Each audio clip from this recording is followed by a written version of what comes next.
Welcome back to the Trashion Icon. I am your host, G. Spencer Morton, the Trashion Icon. And this week, the G stands for gring gring, pick up the phone and say, hello.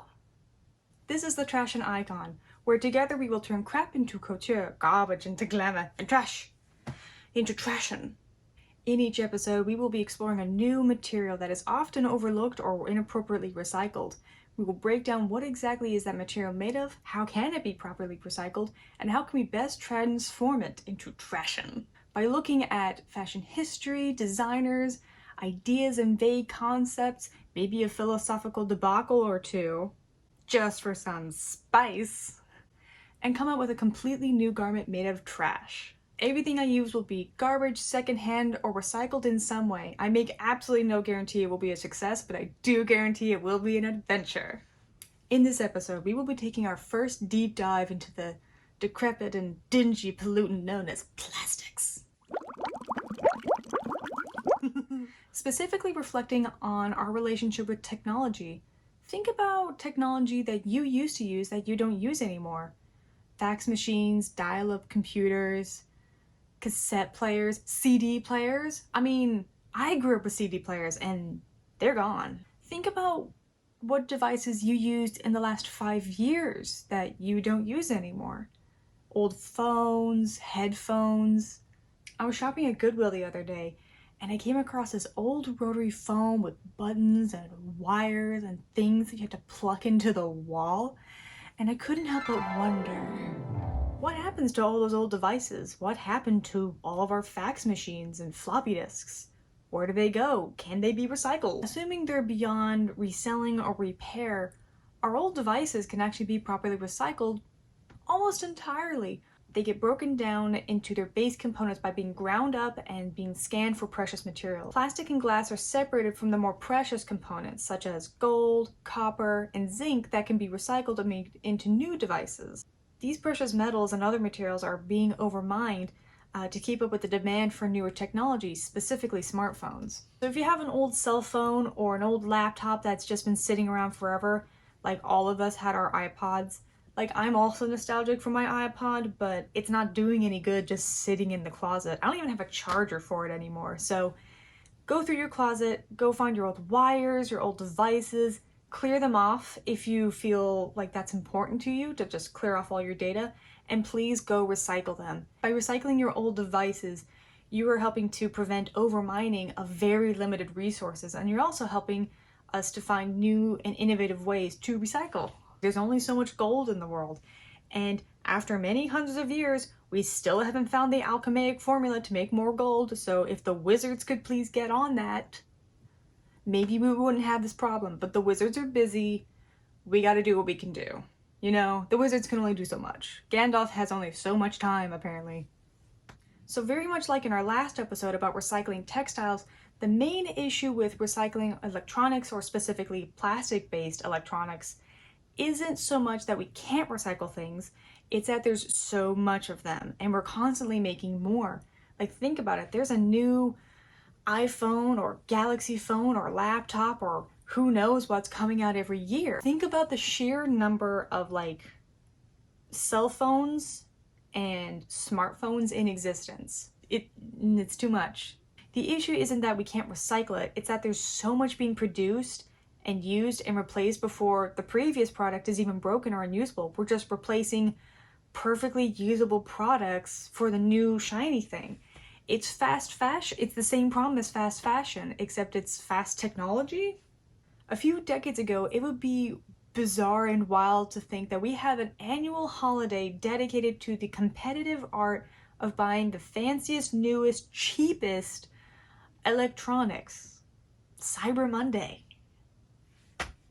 In our increasingly tech-savvy and sophisticated world, we have turned away from repairing products to replacing products, and our rate of replacement is getting faster and faster and faster. So looking specifically at the plastic that makes up our technology overall, you either have PS plastic, which stands for polystyrene, which we will get into, or ABS plastic, which is incredibly hard to pronounce, so I will just insert a clip of somebody else pronouncing it, because I cannot.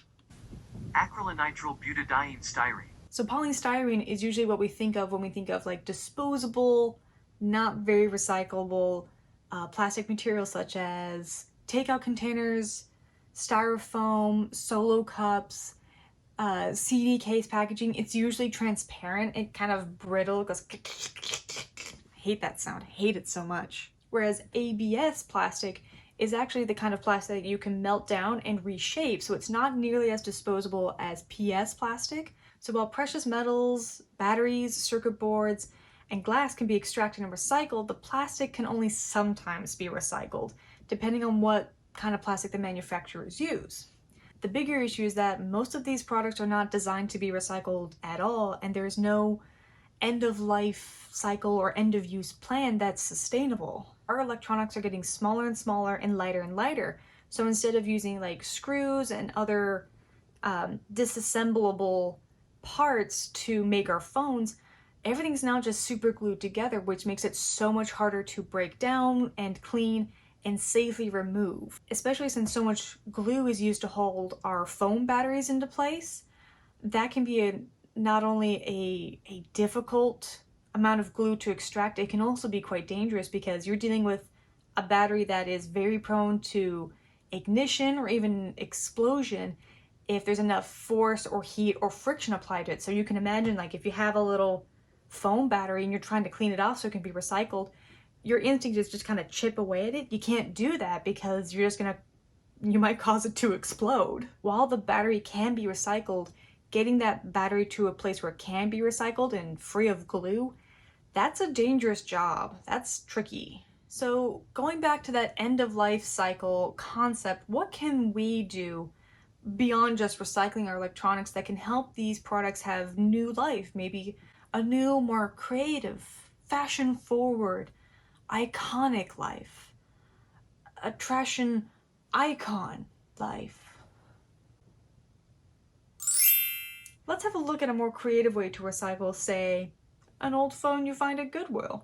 There's something about this that's so much more like engaging and fun. You know, you do this when you're kind of like you're doing other things. You hold the phone and you twist the wire and you're having a conversation, and it's just so interesting. There's actually something very playful and tangible about this kind of phone. It's got buttons you can press and you can like slam it down and be really serious about it. Go. Whereas with this, it's just kind of like, and like, this isn't as fun. This isn't as fun as this, you know. Even the art of picking up the phone, you know, you can do all this, and tell me this isn't more fun. When I found this phone, my immediate instinct was to put it on my head. It had the right shape, it had the right weight, and I just thought, I wonder if I can make this into a hat. Now, surely I'm not the first person to ingeniously put something on their head and call it macaroni. Or, you know, fashion. Many surrealists and artists throughout history have taken inanimate objects and transformed them into fashion items. Elsa Schiaparelli was famous for it. Among her many other great works and brilliant designs, you might be familiar with her 1930s collaboration with Salvador Dali. In 1936, Schiaparelli designed this now famous shoe hat based off of a photo that Gala Dali, Salvador Dali's wife and creative partner, put on his head. There was also the tear dress, which from a distance created the impression of decaying or flayed flesh. The matching veil uses the same motif, yet instead of a print, is created and appliqued in strips which hang down to create a dark pink layer beneath. Schiaparelli was drawn to the imaginative freedom in the works of surrealist artists. Her collaborative projects with these artists varied from photography to designing accessories, perfume bottles, fabrics, and garments. They stretched her creative boundaries beyond the commercial concerns of the fashion world and excited her. I think it's a bit of a fool's errand to try to define surrealism, but I think of it most as being a style that most replicates the realness of a dream while it being totally an illusion. It's like talking to a small child. Good luck. Think about the things that you used to play with as a child or reimagine the purpose of. Curtains as capes, or phones as purses, or whisks as magic wands. One of my favorite fashion pieces is actually this Betsy Johnson telephone bag, because when you look at it, it's got the silhouette of a purse, and you've got your bag and your handle. It all makes sense, but Betsy added this phone element, and you can kind of see the logic there. Like when you think of the shape of a purse, like all the shapes are there. You've got your handle, you've got your bag, you've got your strap, but she added these fun elements of play. Like it's not a real rotary, but it feels like one. It's got all this tangibility, and this is actually like, I love this. This is an actual like phone that you can plug into your real phone and use it like a phone. It's great. It's fantastic. It's fantastic. This bag has made me so many friends because it attracts all the fun people who are like, oh wow, it's a phone bag. Isn't that cool? And then I show them it's like a real phone and they think it's the funniest thing. And if it turns out that they're really boring, you can just pick up the phone and pretend to be on the phone and kind of, you know, kind of play yourself off a little bit, and they'll be so busy being amused by your telephone bag that they won't have noticed that you've left. But for as much as I love fashion and I'm obsessed with hats, I don't actually know very much about design. I can sew, but I have never taken any kind of design classes, nor have I really attempted to design anything of my own until the Trashion Fashion Show. So in taking this complete phone and trying to transform it into a Trashion item, I'm starting from scratch, which means you can do this too. If I have very little experience and I'm just kind of making it up as I go along, there's nothing to stop you from trying this with your own phone or another interesting piece of electronic, or even just an object you think that would make a good hat. A lot of things would make really good hats. You just have to put your thinking cap on, which again is a kind of hat. I'm hilarious. Anyway, I had a look at phone hats of the past and came across some old photos claiming to be from the 1930s, but I couldn't find out much about them. There are also two famous phone hats, both worn by Lady Gaga, one having been made by Philip Tracy. Yet again, I am coming for his gig. Both hats were made from foam and other materials and contained no real phones. Sadly, no phones were recycled for these iconic fashion moments. Absolutely tragic. I also found this amazing fashion illustration of Hedda Hopper, a journalist and overall fabulous yet terrible human being. While she was famous for her hats, sadly this was not a real hat. But this is a brilliant representation of her mastery of media and communications while describing her impeccable style to the viewer. Again, she was a terrible human being, but damn did she have style. So to start off making your own phone hat, start off by giving the phone a clean with soap and water and thoroughly dry. If you would like to change the color, sand down the plastic until there isn't any shine. I used steel wool so that it wouldn't leave too many marks or ruin the finish. To preserve the colors of the buttons and dial, I started to take the phone apart. This was actually really fun for me because I've always wanted to take something apart without getting in trouble, and just to see how does a phone work. After having my deconstruction adventure, I removed the inner mechanics and extracted the dial piece. After that, I gave the plastic shell a few coats of spray paint in a color of my choice. I let it dry overnight. Once dried, I added some white paint detail to give a more retro 60s mod look. As for the lining, I knew I couldn't sew into plastic. I might be a surrealist, but even I can't break the laws of physics like that, not on my budget. So I took an old knit hat and hot glued the center of that cap to roughly the center of the phone and glued the shape into place. I laced a thick shoelace through the knit and used it to tie it and keep it on. The fun part is that I can replace the lace with anything from a ribbon to a different colored shoelace and play with different styles, so it's really versatile. And that is how you turn a phone into a hat. Takes about 24 hours and I'm quite pleased with the results. But I sense your hesitation. I know what you're thinking. You're thinking, well, that's all fine and well for the incredible, the impeccable, the stylish, the iconic Trashion Icon. They can pull anything off. How could I possibly wear one of these? Well, let me show you how.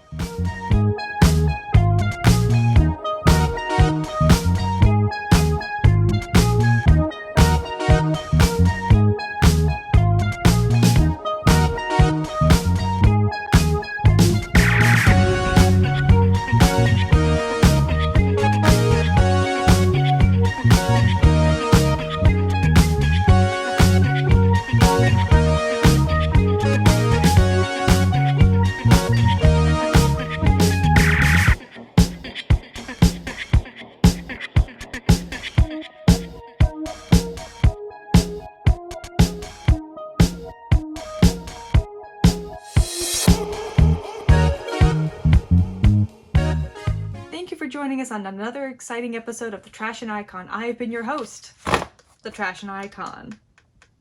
If you enjoyed this episode or enjoy this series so far, please consider having a look at the Sonoma Community Center. They put on the annual Sonoma Trashion Fashion Show every year, rain or shine. And you can actually watch the 11th annual, most recent as of this recording show, by going to the Sonoma Community Center website and renting or buying a digital version of the entire show. You can see 2 hours worth of incredible recycled fashion for the low price of whatever the price is. It's that cheap? Oh my god, it's so reasonable. If you have any thoughts, feelings, or opinions, please leave a comment down below. Feel free to like and subscribe, and stay tuned for another exciting episode. Let me know what materials you think I should transform, or what you would like me to try next. And if you've made something into Trashion, please show me. Please tag the Sonoma Community Center or Trashion Fashion Sonoma. Thank you again for joining us, and I hope to see you next time. Bye! Looks like I've got another call. Ooh. Hello? What do you mean the call is coming from inside the hat? If I get a call from this hat, is it from a landline or is it a headline?